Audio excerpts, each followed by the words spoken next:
아들의 마지막 도시락. 그날 나는 평소처럼 김밥을 쌌을 뿐이었습니다. 저는 매일 아침 4시 45분에 눈을 뜹니다. 알람이 울리기도 전에 저 혼자 눈을 뜹니다. 이젠 몸이 익숙해져 버렸는지 자명종도 필요 없습니다. 첫 번째로 하는 일은 부엌불을 켜는 겁니다. 조용히 남편 깨지 않도록 살금살금 나와서 쌀을 씻고 김을 굽고 계란을 풉니다. 제 아들 태영이의 도시락을 싸야 하거든요. 태영이는 올해 고3입니다. 아이 키우다 보면 어느 순간부터 말이 줄어들잖아요. 그 애도 그렇습니다. 언젠가부터는 학교에서 있었던 일도 잘 말 안 하더라고요. 아무 말 없이 방에 들어가 버리고 문은 조용히 닫히고 식탁위 밥은 남기기 일쑤고. 그래서 저는 더 조심했습니다. 이 아이가 상처받을까봐, 기분 나빠할까봐 무슨 말이라도 해주면 좋겠지만 괜히 잔소리처럼 들릴까봐 그저 매일 도시락에 최선을 다하는 것, 그게 제 전부였습니다. 태영아, 오늘은 내가 좋아하는 참치마요 김밥이야. 응, 고마워요. 그 말 한마디 들으면 하루가 든든했습니다. 그 아이가 제게 엄마라고 불러주는 순간 그 말소리 하나에 저는 위로받았습니다. 하지만 그 아이의 눈빛은 이상하리만치 자주 흐려져 있었습니다. 제가 눈치를 채야 했습니다. 말없이 밥을 먹는 그 뒷모습에 제가 진작 귀 기울였어야 했습니다. 그날 아침도 그냥 그런 날이었습니다. 특별할 것 없고 늘 하던 대로 도시락을 싸고 아들의 머리칼을 한번 매만져주고 문 앞에서 배웅을 했습니다. 다녀오겠습니다. 태영이가 마지막으로 남긴 인사였습니다. 그 짧은 인사 한마디가 그렇게 오래 제 귀에 남아있을 줄은 그땐 정말 몰랐습니다. 그날은 금요일이었습니다. 아침부터 날이 흐렸고 바람이 좀 불었습니다. 부엌 창문 너머로 흔들리는 나뭇가지를 보며 저는 혼잣말로 이렇게 말했지요. 태영이 우산 안 챙겨갔네. 에휴, 이따 내 점심에 넣은 사과라도 더 넣어줄걸. 오전 11시 43분. 저는 장을 보러 나가기 전이었습니다. 시장 갈 준비를 하면서 거울 앞에 섰는데 핸드폰이 울렸습니다. 모르는 번호였습니다. 받을까 말까 망설이다가 직감적으로 손이 움직였습니다. 여보세요? 안녕하세요. 고등학교입니다. 혹시 정태영 군 어머니 되시죠? 순간 제 심장이 한번 멈춘 것 같았습니다. 네, 왜요? 우리 태영이 무슨 일 있나요? 그 짧은 질문 하나가 제 인생을 두 동강 낸 시작이었습니다. 아드님이 점심시간에 교실에서 갑자기 쓰러졌습니다. 곧바로 보건교사 선생님이 심폐소생술을 하고 지금은 119 구급차로 대병원 응급실로 이송 중입니다. 그 순간 제가 뭘 입고 있었는지도 모르고 지갑도 양말도 신지 못한 채 그냥 뛰쳐나갔습니다. 숨이 안 쉬어졌고 어지러웠고 정신은 자꾸 설마 아닐 거야 하면서도 손은 벌벌 떨리고 있었습니다. 응급실 도착. 입구에서 보호자 확인 후 저는 바로 안내를 받았습니다. 한 침대 위에 산소호흡기와 여러 장비에 둘러싸인 아이가 누워 있었습니다. 제 아들이 맞았습니다. 제 아기였습니다. 제가 매일 김밥을 싸주던 그 아이였습니다. 어머니, 저희가 도착했을 땐 심정지 상태였습니다. 교내에서 CPR을 받고 저희가 도착해서 다시 심장 박동은 돌아왔지만 현재는 중환자실로 옮겨졌고 심각한 저산소성 뇌손상이 의심됩니다. 의사의 말은 멀리서 들리는 메아리 같았습니다. 심정지, 뇌손상, 회복 가능성은 미지수. 그 단어들 하나하나가 가슴을 뚫고 들어왔습니다. 저는 유리창 너머로 아이를 바라보았습니다. 너무 조용했습니다.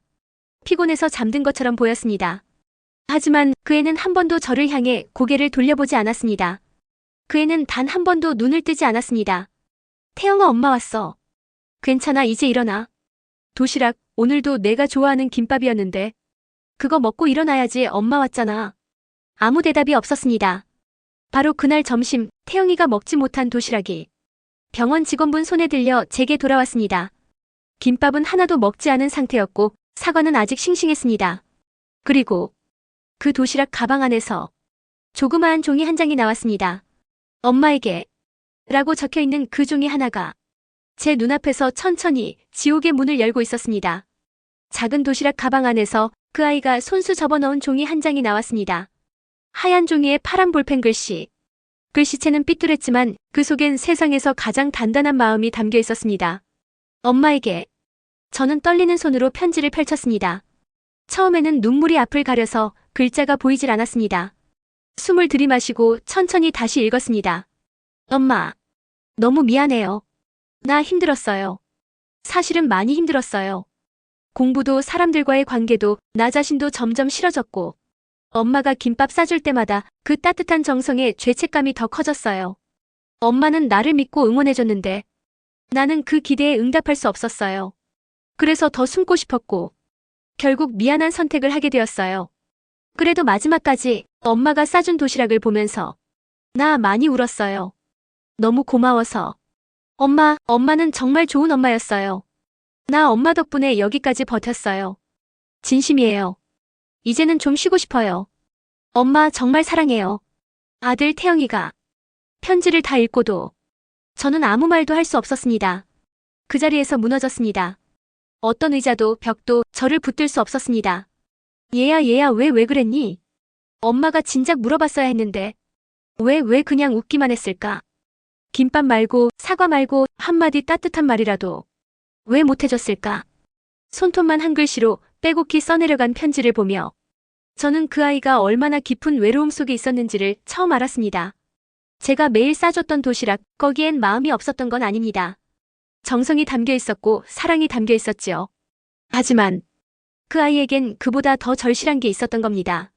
말 한마디, 눈빛 하나, 힘들지 않니? 라는 그 짧은 질문. 그걸 저는 너무 오랫동안 하지 못했습니다. 그날 밤 저는 도시락 가방을 제 무릎 위에 올려두었습니다. 도시락통을 열었습니다. 김밥은 흐트러지지 않은 채 그대로 있었습니다. 냉장고에 있던 참기름 향이 그대로 남아 있었습니다. 그리고 그 아래 아들이 반으로 접어넣었던 종이 쪽지 하나가 더 있었습니다. 거기엔 아주 짧게 적혀 있었습니다. 엄마, 내가 못 먹은 이 도시락 엄마가 꼭 드셔주세요. 사랑합니다. 저는 끝내 그 도시락을 먹지 못했습니다. 먹을 수 없었습니다. 그건 도시락이 아니었습니다. 그건 그 아이의 마지막 마음이었으니까요. 태영이가 떠난 그 다음 날 저는 아침 4시 45분에 무의식적으로 눈을 떴습니다. 늘 그랬듯 일어나 쌀을 씻으려다 그만 멈춰버렸습니다. 오늘은 도시락 안 싸도 되지. 그 애는 이제 없으니까요. 손끝에서 쌀 씻던 물이 뚝뚝 흘러내리고 마루에 앉아버린 저는 부엌불도 켜지 않은 채 그렇게 한참을 멍하니 있었습니다. 남편은 말이 없었습니다. 그 사람도 괴로웠을 겁니다. 하지만 남편은 태영이의 일에 그렇게까지 가까이 있었던 사람이 아니었습니다. 주말마다 술 약속에, 회식에 출장에, 고3인데 공부는 잘하냐 정도의 관심이 그의 전부였지요. 태영이가 떠나고도 남편은 눈물을 흘리지 않았습니다. 그저 장례식장에서 하객들에게 꾸벅꾸벅 인사만 할 뿐이었지요. 그 모습이 그땐 참 야속했습니다. 집안에 도시락통이 5개쯤 있었습니다. 제가 직접 고른 플라스틱 통, 스테인리스 보온통, 귀엽다고 사준 캐릭터 통. 그 도시락통들을 하나씩 꺼내 닦았습니다. 정리도 안 되는 마음을 붙잡기라도 하듯 천천히 조용히 말없이. 그중 하나 뚜껑이 살짝 금이 간 통을 들었을 때 태영이의 첫 소풍이 떠올랐습니다. 유치원 운동회 날 제가 정성껏 계란말이와 유부초밥을 만들었고 태영이는 도시락을 친구들과 나눠 먹으며 제게 이렇게 말했었지요. 엄마가 싸준 밥이 제일 맛있대요. 나 자랑했어요. 그때 저는 세상을 다 가진 사람 같았습니다. 그 아이의 그 한마디에 그 어떤 상도 월급도 부럽지 않았습니다.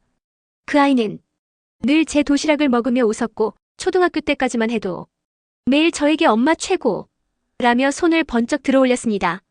그러다 중학교, 고등학교 말이 줄어들고 웃음이 줄어들고 마침내 눈빛조차 사라졌던 겁니다. 저는 왜 몰랐을까요? 왜 그 침묵을 사춘기쯤으로 넘겨버렸을까요? 왜 힘들지? 라는 말을 한 번이라도 해보지 않았을까요? 왜 그 아이는 자신의 마지막 한 끼를 혼자서 울며 먹어야 했던 걸까요? 부엌의 불은 꺼졌습니다. 아침마다 켜지던 그 따뜻한 불은 그날 이후 한 번도 켜지지 않았습니다. 냄비엔 물이 끓지 않았고 후라이팬엔 계란 하나 부쳐지지 않았고 김밥 재료는 그대로 썩어갔습니다. 그리고 제 마음속엔 차가운 바람만 맴돌았습니다. 그러다 어느 날 한 통의 택배가 도착했습니다. 발신인은 고등학교 3학년 2반. 제가 그 상자를 열었을 때 그 안에서 또 하나의 이야기가 시작되고 있었습니다. 택배 박스 하나가 도착했습니다. 보낸 이는 고등학교 3학년 2반.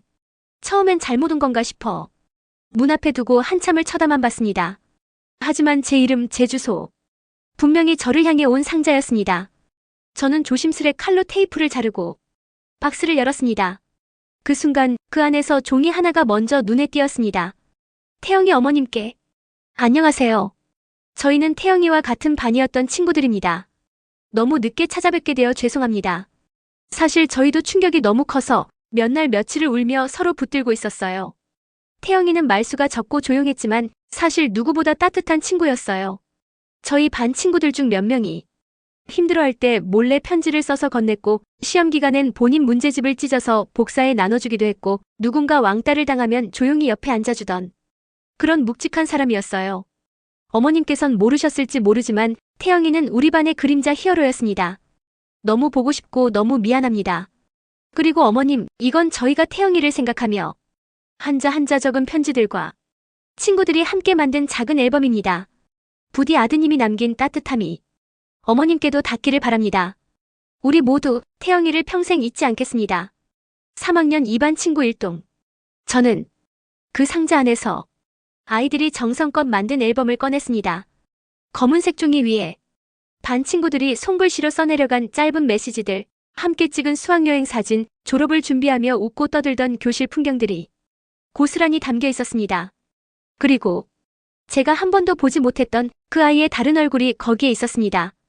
태영아, 너 덕분에 버텼어. 내가 옆자리에 앉아줘서. 나 왕따 안 당할 수 있었어. 김밥 나눠줘서 고마웠다. 맛있었어. 내 엄마 손맛 최고. 공부 때문에 힘들어할 때 조용히 내 책상 위에 메모지 놓고 갔던 거 다 알아. 너지? 저는 그 편지 하나하나를 읽으며 소리 없이 울었습니다. 제 아이는 조용히 그 누구보다 열심히 세상을 살아내고 있었던 겁니다. 엄마인 저는 그걸 미처 몰랐습니다. 그렇게 아프게 떠난 이후에야 저는 처음으로 제 아들의 진짜 얼굴을 마주한 거였습니다. 앨범 마지막 페이지에 친구들이 만든 작은 명패가 붙어 있었습니다. 우리 반의 진짜 착한 사람, 정태영. 그리고 작은 문구가 적혀 있었습니다. 너의 점심시간은 우리에게 따뜻한 기억이었어. 그날 저는 아주 오랜만에 부엌에 불을 켰습니다. 뜨거운 물을 올리고 김밥 재료를 꺼냈습니다. 김은 눅눅했고 단무지는 조금 말라 있었지만 저는 천천히 그 애가 좋아하던 참치마요 김밥을 말았습니다. 접시에 김밥을 올려놓고 태영이의 사진 앞에 두었습니다. 얘야, 내 친구들이 너를 얼마나 사랑했는지 이제 알았어. 엄마가 너무 늦게 안 것 같아서 미안하다. 정말 미안해. 태영이가 떠나고 정확히 43일 만이었습니다. 그날 저는 다시 새벽 4시 45분에 눈을 떴습니다. 이번에는 억지로가 아니었습니다. 자명종이 울리지 않았는데도 눈꺼풀이 열렸고 손은 다시 부엌으로 향했습니다. 쌀을 씻고 김을 살짝 구웠습니다. 당근을 채 썰고 계란을 풀어 노랗게 익혔습니다. 모든 재료는 제 눈물로도 씻기지 않던 그날의 기억들을 하나씩 붙잡아주는 손처럼 느껴졌습니다. 김밥을 다 말고 나니 어느새 해가 동쪽 하늘을 물들였습니다. 주방 창문 틈으로 옅은 햇살이 스며들었고 저는 그 빛을 보며 중얼거렸습니다. 태영아, 이제 엄마 밥을 다시 해보려고 한다. 너 없이 먹는 밥이 너무 쓸쓸하지만 내 기억을 품고라도 살아볼게. 그날 저는 김밥을 작은 도시락통에 싸서 근처 고등학교 앞 벤치에 앉았습니다. 그리고 조용히 도시락을 꺼냈습니다. 한 줄 한 줄. 그 아이와 나누는 대화처럼 먹었습니다. 첫 입은 미안함이었고 두 번째 입은 그리움이었으며 세 번째 입은 다짐이었습니다. 내가 매일 싸던 도시락을 왜 나는 한 번도 같이 먹어주지 않았을까? 갑자기 누군가 제 옆에 앉았습니다. 하복 차림의 고등학생이었습니다. 그 아이는 제 손에 들린 김밥을 힐끔 보더니 살짝 고개를 숙이며 말했습니다. 혹시 이거 태영이 어머니 아니세요? 저는 깜짝 놀라 그 아이를 바라보았습니다. 눈빛이 참 선하고 조용한 아이였습니다. 그 아이는 말없이 가방에서 편지 한 장을 꺼내 제게 내밀었습니다. 어머님, 안녕하세요. 저는 태영이랑 과학 동아리 같이 했던 친구입니다. 사실 태영이한테 제가 하고 싶은 말이 있었어요. 근데 너무 늦었어요. 그래서 매주 수요일마다 이 벤치에 와서 기다렸어요. 어머님이 혹시라도 여길 한 번쯤 오실까 싶어서요. 오늘 드디어 뵙네요. 저희 태영이를 위해 뭔가 하고 싶었어요. 혹시 어머님이 허락해 주신다면 우리 학교 앞에 태영 도시락 쉼터라는 이름으로 작은 무료 간식 나눔 부스를 만들고 싶습니다. 혼자 먹는 밥이 얼마나 쓸쓸한 건지 우리 모두 이제 알게 되었거든요. 저는 입을 가리고 울었습니다. 그렇게 말없이 고개만 천천히 끄덕였습니다. 그날 밤 저는 태영이의 사진 앞에 다시 김밥 한 줄을 올려두었습니다. 얘야, 이제 너의 도시락이 다른 누군가의 하루를 버티게 해줄 거야. 내가 남긴 따뜻함은 지금도 여전히 누군가의 마음을 데워주고 있어. 그날 이후 저는 일주일 동안 주방에 불을 켰습니다. 오이 소박이, 계란말이, 김치전, 주먹밥, 과일 도시락. 매일 조금씩 달라졌지만 그 속엔 한결같은 마음을 담았습니다. 혼자 먹는 밥은 너무 쓸쓸하니 너도 같이 먹자는 마음.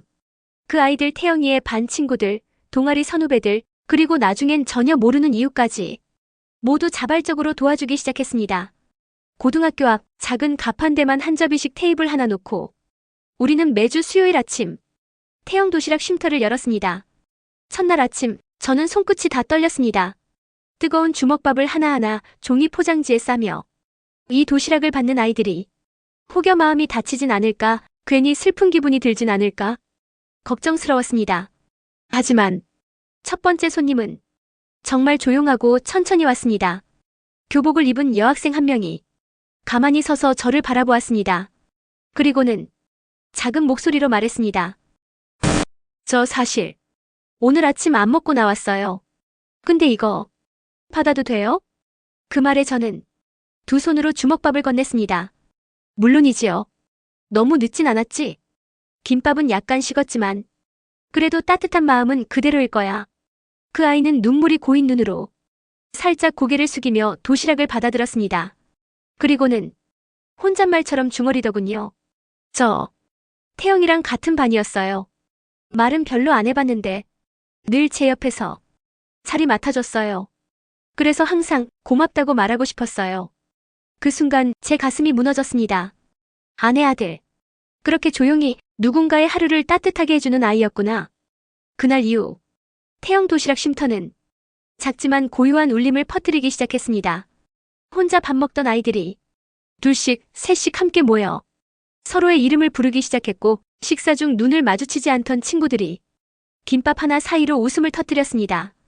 어느 날은 도시락을 먹던 한 남학생이 살짝 귓속말로 제게 말했습니다. 이거 진짜 엄마 손맛 같아요. 전 그 말을 듣고 정말 오랜만에 속으로 웃었습니다. 그래. 그래도 내가 뭔가 하고 있구나. 내 아들 대신 누군가의 마음을 데워주고 있구나.